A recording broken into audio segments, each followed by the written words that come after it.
point is, there's marvelous music that's 3 minutes long.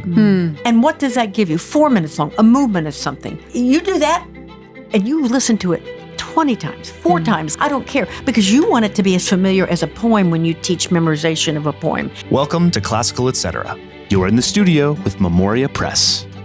Hello, and welcome to another episode of Classical Etc. I'm Jessica Aboud, and I am here with Tanya Martin and returning guest, Dr. Carol Reynolds. Carol, welcome back. Thank you. It's delightful to be here.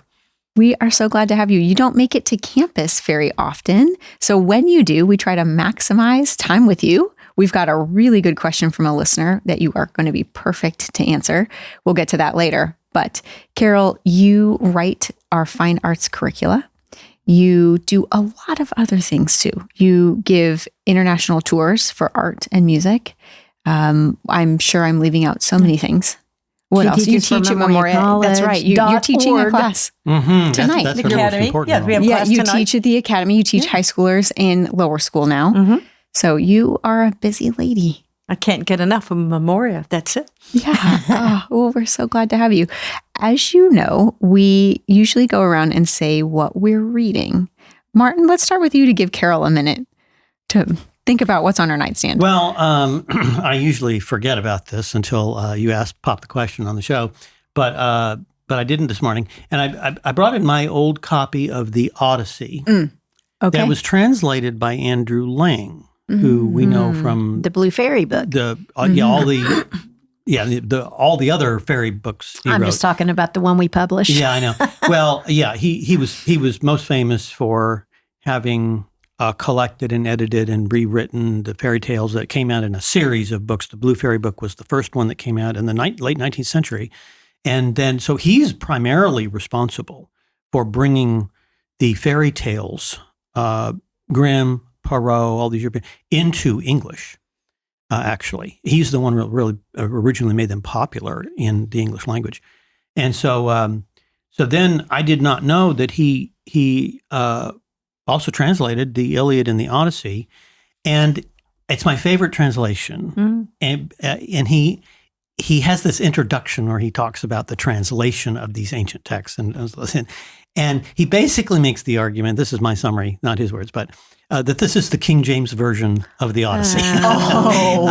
When was it published? This was I have a Mary Ball Copeland, October 1919 is when this book is. 1917 is when this was published. He's late 19th century, turn of the century.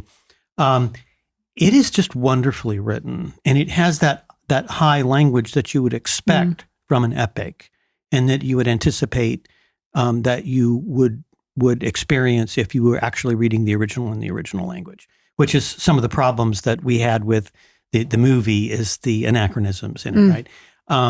And this is just so beautifully stated, and I was using the excuse of the movie to reread this. Wonderful. Oh, that's fun. Tanya? I got so hooked in the Odyssey, I forgot what we were doing. I'm reading, Peter Lovesey's last book. Nobody's ever heard of him, but he's a British crime writer, and you would love his books. I really think you should look him up. It's the superintendent of homicide in Bath. They are so good. He's a great character. I really think you need to try him. But it's his last book because Peter Lovesey just died last year. And so there will be no more. So How many it is are the there? conclusion. Oh, probably 20. Oh, well, that's not enough. No, it's never enough if it's a character that you love. That's true. I get so mad when people die right in the middle of my fun. Isn't it odd when a book ends that just was completely captivated you, and you kind of come to the realization that those characters don't live on just because the book ended? Right. I know that sounds so silly, but sometimes. But it is. You get really personally attached to their lives. And then you realize, they aren't existing They're not real. now. Right. They're not real. I can reread them. Peter Diamond, who is his character, can stay alive for me. Right.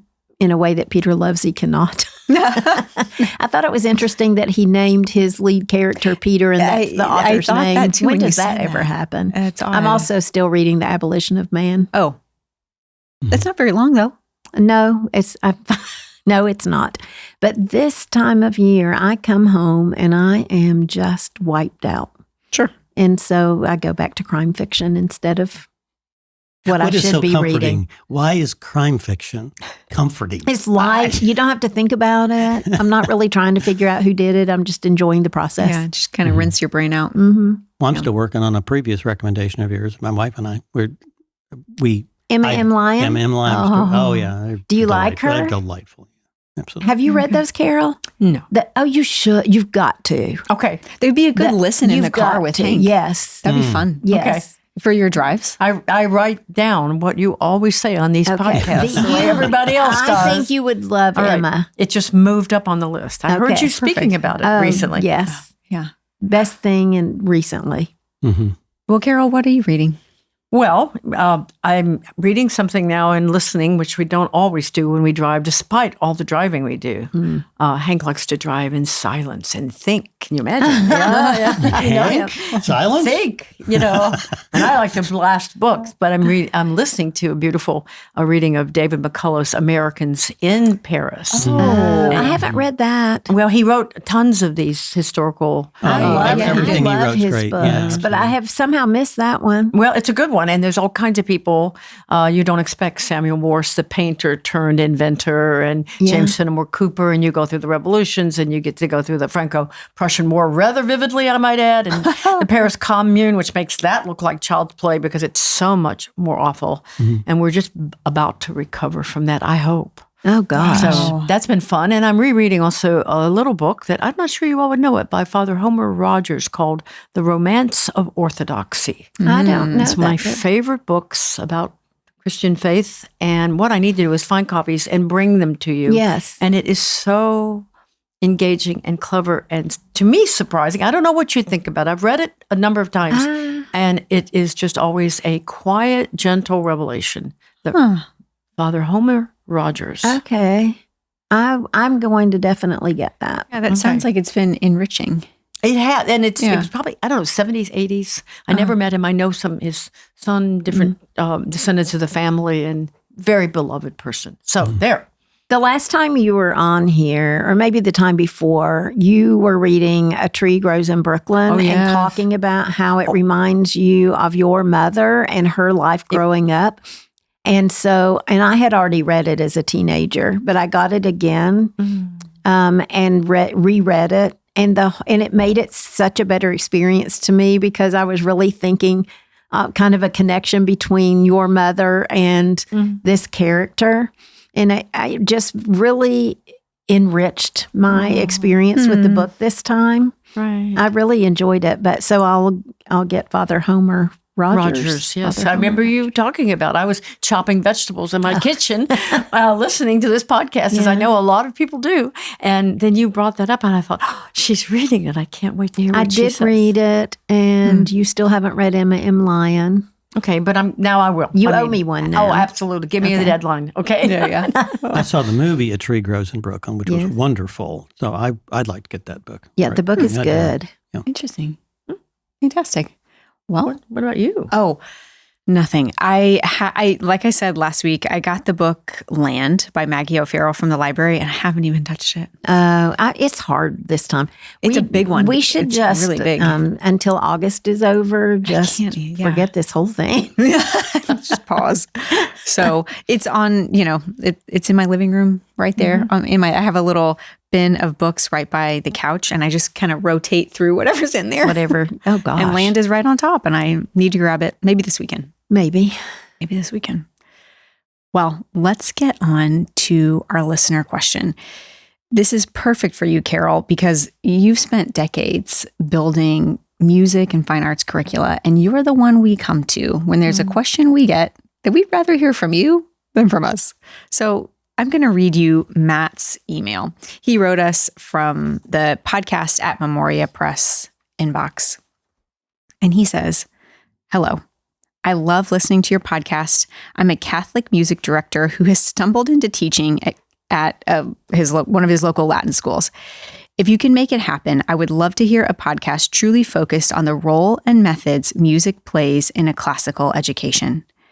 I believe it was Mitchell or Paul who did an episode, but I felt like music wasn't discussed in depth. And I don't fault anyone if they aren't a musician, but I've really been looking forward to any guidance on how to teach music from a classical perspective.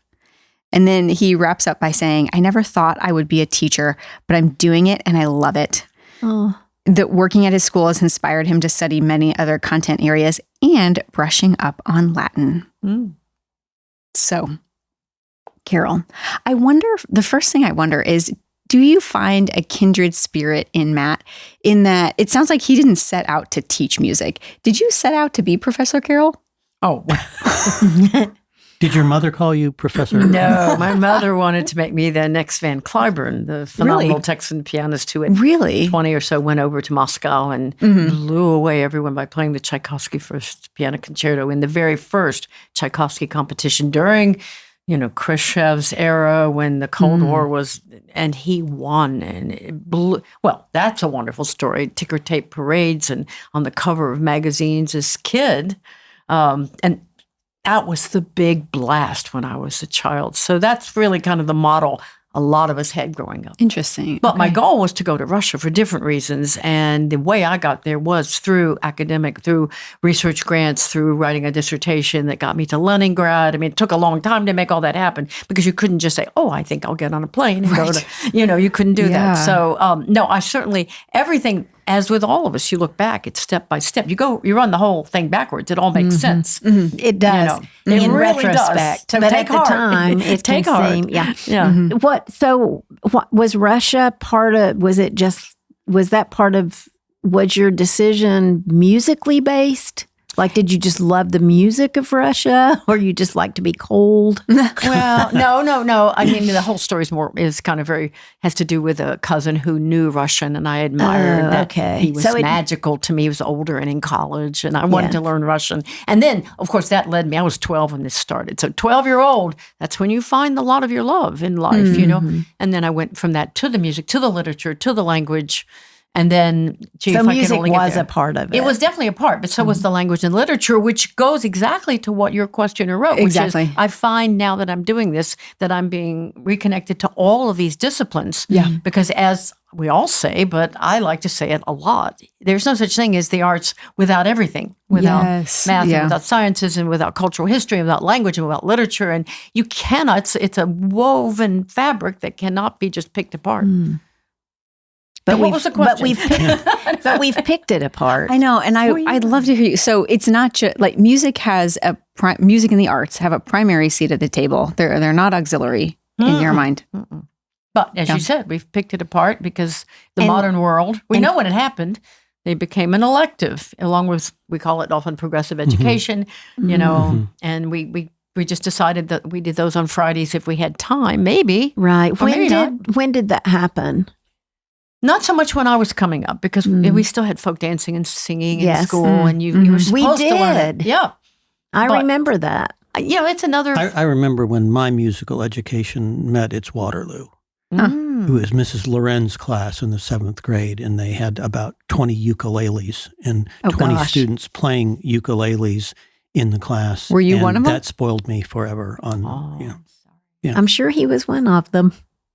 What? One of the students playing a ukulele? Trying to. This is what, I mean, you go, music education, this is one of the problems with music education. So did anyone ever think that this was going to work, giving 20 ukuleles out to 20 students? I mean, it did nothing. And it's like, this was a total waste of time. And I'm thinking there's so many other things that could have been done in a music class than that. Well, Carol, what do you have to say to that? Well, I know what to get Martin for Christmas now. Oh, okay. And they're not, I think I can afford that if I start saving. Now, what color would you like? But no, I mean, okay. And see, I want to say there's a child in there for whom that ukulele class was the closest that child will ever get to learning how to play chords and sing along and accompany. And I mean, that's part of the problem is we don't have in this country a system that's accessible and affordable and available in the smallest little cities and towns the way once that was the case, so that people can get to music learning and not just playing, but exposure. Kids, especially little boys, used to come up in church choirs, and they weren't just show up Sunday and sing. We're talking rigorous training in reading and in all of the aspects of grammar and in singing and hours of learning liturgy. And so that's gone. And it used to be that everybody played music and granddaddy had a fiddle and somebody else, Little House on the Prairie kind of environment. Plus, you had this whole sense of it was valuable. So you bought recordings. I remember my mother, LPs were costly. And I could almost tell you exactly the ones we had. And we played them over and over. One was Rodgers and Hammerstein. One was Tchaikovsky ballets. They were chosen the way you would choose nutrition for your child. The arts are nutrition for a child's soul. And if you couldn't get all of it, you at least got the best. And it mattered. It had an honored place. And we have lost that. And so, well, the funny thing is, we say on one hand that music it doesn't play as great a part in people's lives. But there actually, if you look out there, it does. What people listen to on their whatever device they're using, music is actually really important for a lot. It's just it's maybe not the kind of music we want to teach them in school, right? What they're listening to, right? What they're listening to is not what we would want to teach them in school. And I think that a lot of the people out there and are listening to the kind of music they're listening to because they haven't been introduced to anything better. That's right. And that really, really, like in literature itself, that's the role of a school, is to show them something better. Yes. So what's the better? Well, I have to say that to back up, because I'm a historian, so I'm always backing up, but every new generation has always blasted the style. So Bach's sons basically called him a marvelously gifted old man who wrote in the old style. And that was the end of it to a certain degree, because they had moved on to fantastic new styles. But I would say that part's okay, because people do grow in style if, as you say, they have a full understanding of what's out there. But the biggest problem I have, and I know a lot of people love this, so excuse me, but we are pushing buttons. Once we got that gramophone and we could crank that handle, and then, I always say a little kid can push a button and hear every piece of, we'll say, classical music that's ever been written by pushing some kind of button. And when it becomes pushing a button, it doesn't have much value, does it? Yeah, I see what you're saying. You think it's too accessible? Well, in a way, it's music.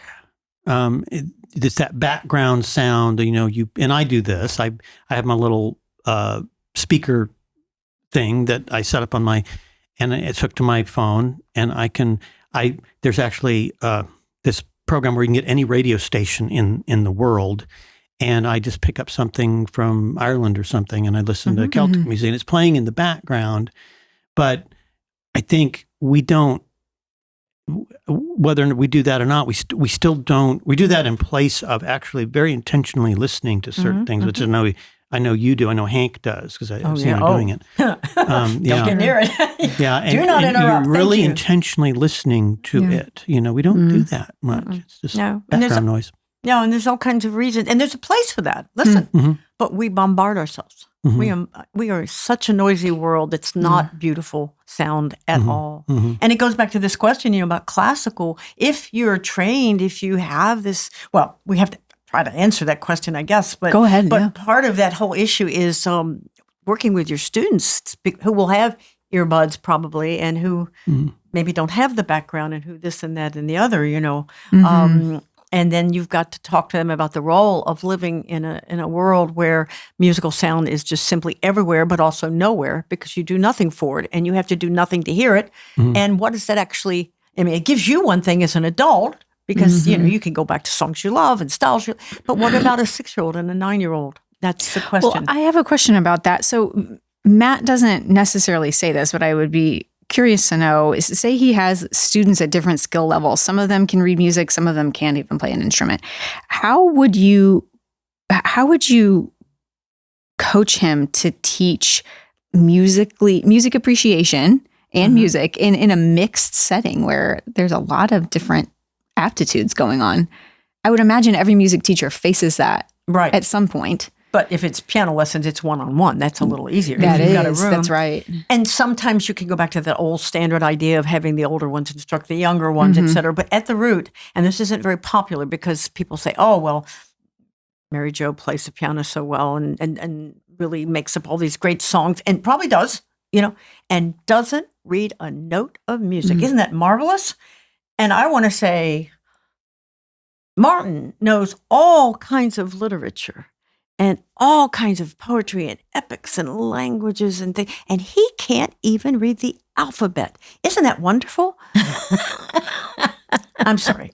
I wanted to say that. But your point But, we stands. would never do that. Right. With someone working in a mechanic shop and say, he's familiar with all the, but he has no idea how to use them. He doesn't know what I'm sorry, reading music, which, okay, you want to go back 2,000 years ago, maybe it wasn't the basis. But it is the basis of our Western tradition. Notation, 9th century. It's one of the most extraordinary developments, and you can track it. And we have manuscripts from the 900s and 1000 and 1100 in gold leaf and illuminations, and we see how chant developed and how multi-voice polyphony music, our choral music, and we then see things that are secular music written down starting, 1400s, 1500s, and the instruments developing, and the keyboards, and this and that, and the composers that we now know come along, and the genres, and all the connections with the artists and the literature and the geography. And we see all this happening. We've got it, And the key to it is not knowing how to start with the very first thing, which is being able to see the difference between a note that has a line going through it and a note that has no line going through it and sits on a space. But people are scared of reading music. I mean, they are scared, especially if they're adults and they had these rich, intense lives and they've never somehow learned to read music. I'm here to tell you, just trust me on this one, because it sounds so impossible. It's 5 lines in 4 spaces, and sometimes it's been 4 lines in 3 spaces. And there have been times it's only been a line or 2 lines. So it's probably possible. Well, I think for homeschoolers, they tend to do private music lessons. I think they do a pretty good job of educating their students and making music a priority. I know I did. I mean, when my kids began 3rd grade, because the teacher that I wanted to use for piano, it wouldn't start with them until they had to be 8. I don't know why. She just didn't want to do those little guys. But I made them take piano. One of them literally stuck to it. I took piano from Louis Bailey all the way through high school. The other one moved to drums. Good. Very quickly. So, and still plays drums. But I think in school is I think homeschoolers have it worked out because you can find music. You can find music lessons. Your child can learn how to play an instrument, how to sing. Those resources are available. But in school, we can't seem to find the time for it. That's where I feel like we've really let our students down, is just trying to work it in. So why are we trying to do, what gives? What do we have to give up? You said this, Kara, everybody has an instrument right now. It's their voice, right? We brought ours with us, didn't we? Yes, we did. And so one of the things, we have done well at Highlands is we have a choir, and our children learn to sing. Now, I'm still waiting on my coming 7th grader. I'm still not hearing the voice I'd like to hear, but we do that here. Do you think I heard Nick's voice? Oh, yeah. Never heard it. One time we were in rehearsal for cantata, and my oldest, Cheryl Lowe, went up to him and said, "Nick, at least move your lips." Yeah. Well, that's the director's responsibility to elicit something from that. But we do that on a general basis. But this, I feel like, was one of the biggest gifts given to my children at this school, was the fact that music was not an option. You had to be in the choir. They never questioned it because everybody knew when you got to 3rd grade, you were in the choir all the way through 12th. And the Christmas cantata and the Good Friday service all were pointing that direction.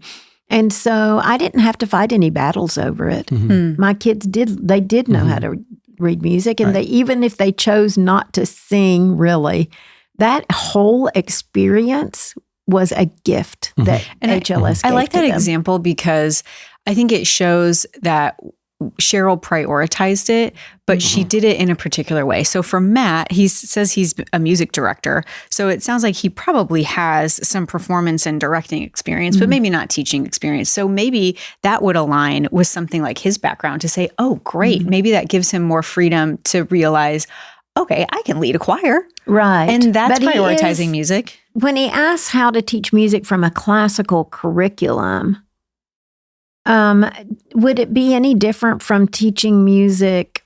I mean, it would just be the choice of music. Well, we don't. One of the great things about, and this is a big. I mean, we need to go out and have a couple of lunches, Matt, and let's talk. But you don't have to reinvent the wheel.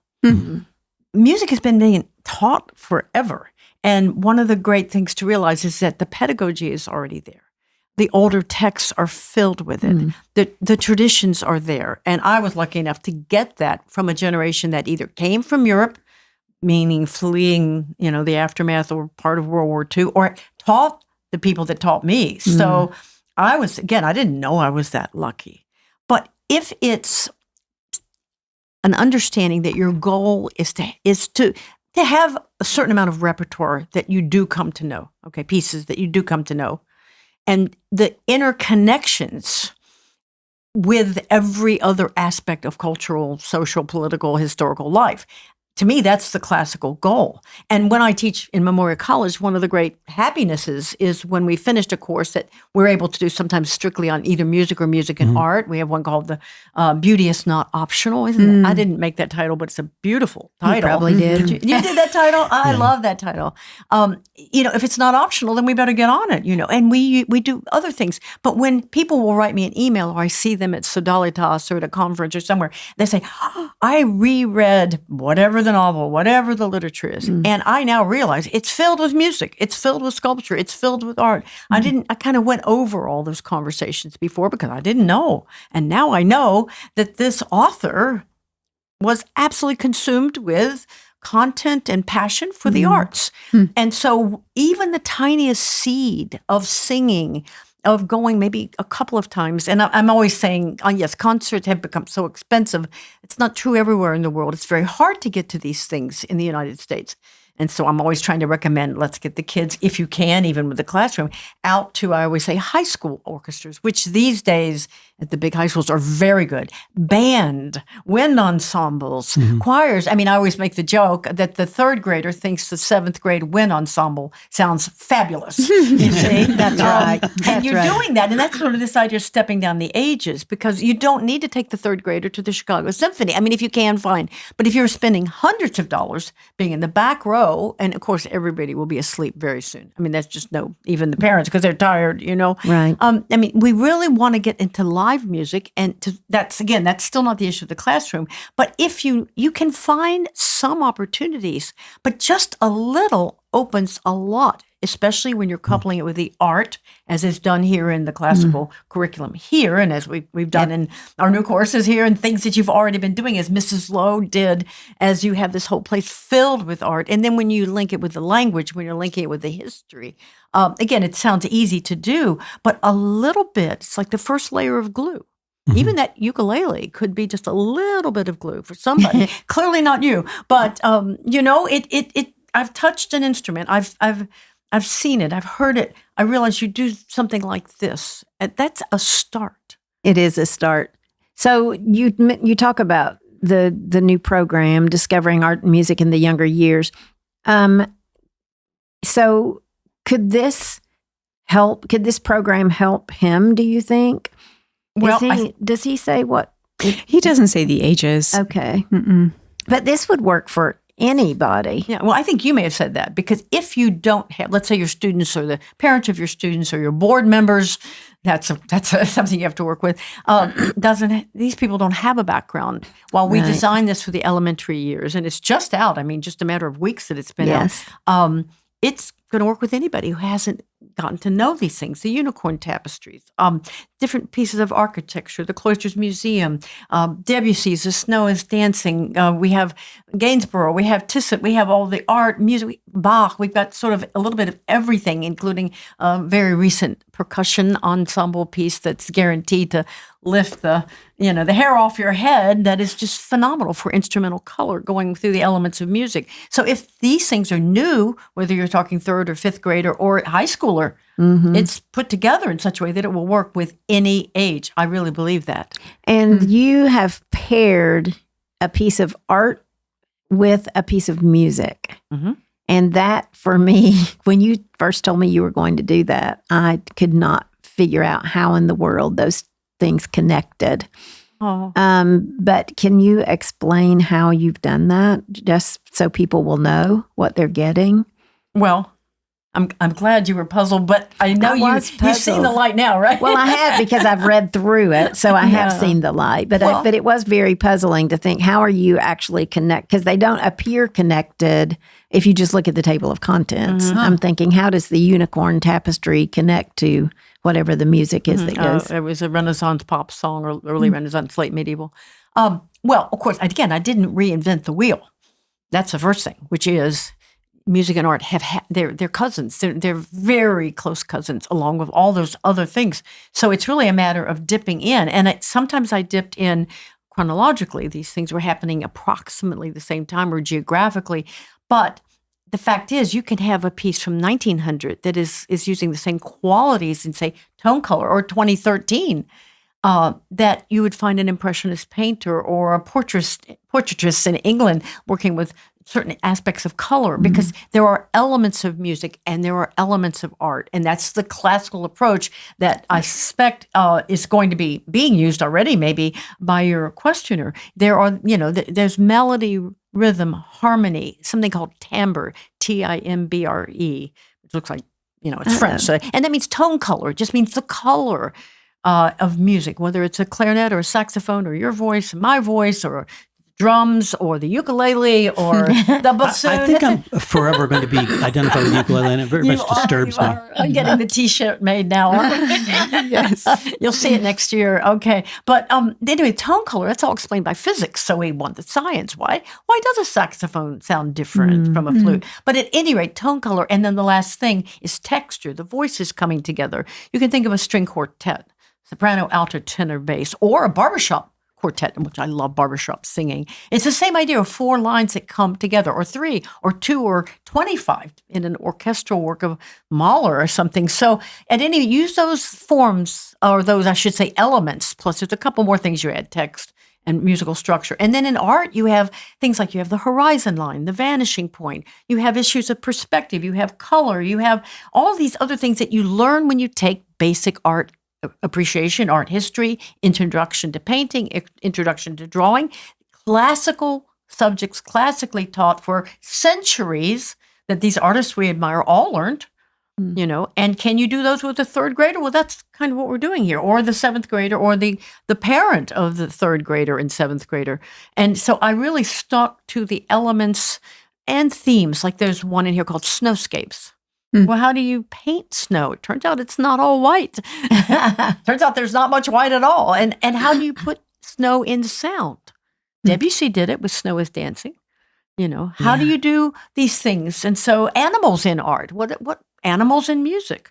So you have Cézanne's Carnival of the Animals. I used hens and roosters because that's fun. And of course, then you have endless paintings about animals, but animals haven't always been subjects of art. So when did that change? And why did it change? So again, you're kind of grabbing, it's sort of like going into, Hobby Lobby and saying, here's a $4,000 gift certificate. Go get what you want, and you all very graciously gave me that freedom. And it, I thought you were going to say we gave you a $4,000 certificate. It's upstairs, I'm sure, in my box. But no, you did, and that's what happened. You were there when it happened. You shut the door on the office and said, do what you want. And I like to tell the story because I sort of cried a little bit. I did actually cry because here I was, and I had said I was going to do this, and now what? Because it's a little different than what I normally do. Yeah, right? Carol she wanted a whiteboard. So I got her a whiteboard, and she literally filled it with yellow Post-it notes. Like the thing, it looked crazy to me. And I thought, what have we done? But those little Post-it notes came together, and she left here after a week with a plan that started out with Post-it notes on a whiteboard. 3 whiteboards. 3. Wow. Did you end up with 3? Yeah. I don't know where you got the other 2. Because I didn't know what else to do, so I kept asking for whiteboards. That's right. I think I need another one. Oh, could you bring me one more? You know. But now here we are. We have the first year. That's You're right. working on the next year. We do. And it will, I do think it will be helpful for people. How, I don't know that we can answer how, I do think just, he's looking at how to teach music from a classical curriculum, but it's just teaching music, right? Yes. I mean, music is classical, but elements. You, though, I feel like you're much less critical about the types of music than I would anticipate that you would be. Well, yeah, and as a classical pianist, I would expect you to be kind of snooty, and you're just the articles you've written for us, the podcast. You're just like Broadway, children's music and folk songs. and folk music. There's the most important thing: folk music and hymns. There's your classical curriculum. That was. We're the country that's afraid to sing. We're the culture. We're all scared to death to sing. We're scared. I remember watching the World Cup, and you're seeing all these foreign, and they're singing. We never sing at like an NFL game or anything. It's ridiculous. Yeah. Well, and even he mentions that he's a Catholic music director. There's certainly a place for sacred music in. Maybe not in his context in the classroom. He may not be able to do that. But the point is, he certainly is drawing on a rich history. And the fact that he's in a Latin school means that he can do, some Latin music as well, which works very well with the Catholic curriculum. You have the chant, which you all also have some curriculum based around that, right? You have chant. You start pulling in the liturgical year. You get people accustomed to what that is, and then you understand what Carnival, which has nothing to do with liturgy, but with the crazy season that we call Mardi Gras. But in Europe was the time when ballets and operas and all the entertainment came before Lent began, which brings up the subject that I love. Opera, because that's another way, when a child knows either a few musicals, a few operas, and I want us to do the illustrated abridged classic opera curriculum. Well, and that's good too, because it follows a storyline of some kind. Sure. It's got that. That's something that you can grab onto, even if you don't understand the music immediately. There's a story behind it that it's telling, and that helps. Right, that does help for students. Yeah. Especially. And it would help me. Well, and for 300 years, it was the most important musical expression, because everyone knew the literature, they knew the history, and we can see that with something like Les Miserables, which I know you like, or with some of the Rodgers and Hammerstein, South Pacific, etc. It was true from the very beginning with Monteverdi and Orfeo. Orfeo, 1605, 1607, I guess. The classical antiquity was what fueled the beginning of opera as we basically know it today, and certain types of music drama before then. And I'm sorry, music and art are classical. They are so it's supported by all the tradition that we teach through our epics and through Latin and through all the discipline. I keep just don't reinvent the wheel. It's there. You may need to look at older textbooks. And that's something I would suggest to someone. Go back and look at music appreciation books that were designed for college freshmen from 30, 40, 50 years ago. And maybe they come with LPs. Is there a genre you think would not work in a classical curriculum? Well, people were scandalized by the pop music of the 1920s. Yes, there are things that are simply not appropriate. And that's true in literature, and that's true in art. Absolutely. That's a good point. But in terms of styles, you just pick things with good values. And and as we do with literature, we don't explain everything in the story and everything in the poem, right? And that's why there are abridged classics for children of a certain age. And I'm not joking when I think some opera. Look, there's a lot of things that you don't necessarily need to do. And if I can throw this in, I know I throw too many things in the basket because it's that gift certificate, and I only got 10 minutes to get it all. But I advise staying a little far back. And I don't want, again, if you're doing this and it's working, fabulous. But biography of artists is not my favorite place to be. First of all, they really aren't very happy wherever they are today, that we're looking into their personal lives. Let's just put it that way. And if you didn't know this already, get ready. Artists' lives are not neat and tidy always. Okay?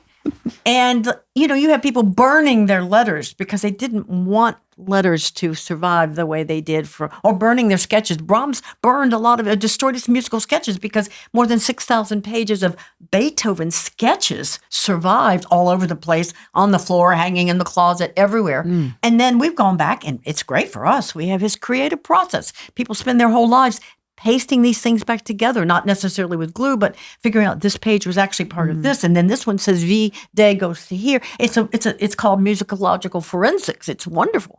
But Beethoven doesn't like that we've done that. I bet you anything. I'm going to ask him one day, because that was his working draft.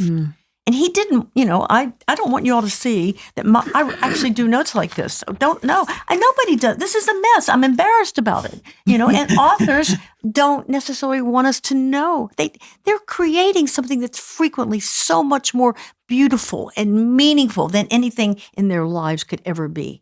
And that's what they want to give us. So be careful with biographies. Just save them. You can, when you're older, they're amazing. They're amazing to read. But not for children.